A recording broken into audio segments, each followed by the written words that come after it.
I'm not gay. My introduction to this world did two things.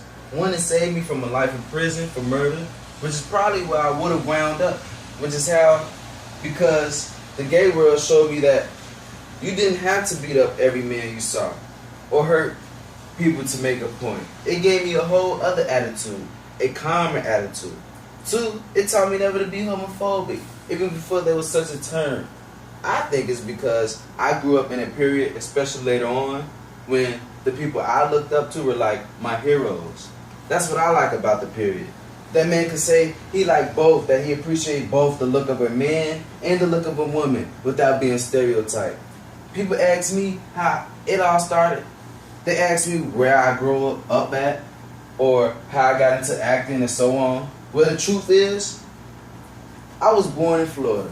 My mother was only 16 when she had me. My mom got arrested for car theft, and my father took us to New York. He didn't think he could raise the two of us alone, so he sent us off to a home in Harlem.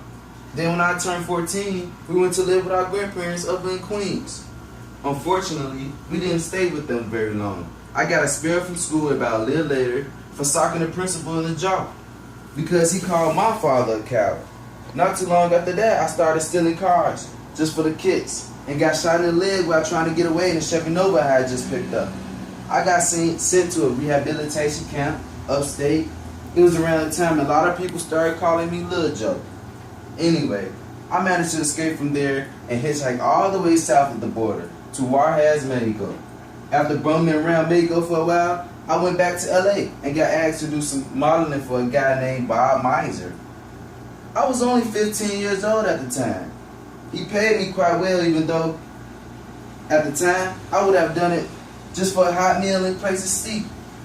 I did some work for a few acquaintances of his, and by the time I returned to New York, I had already made a name for myself in various circles and had already had a nice wad of cash in my pocket.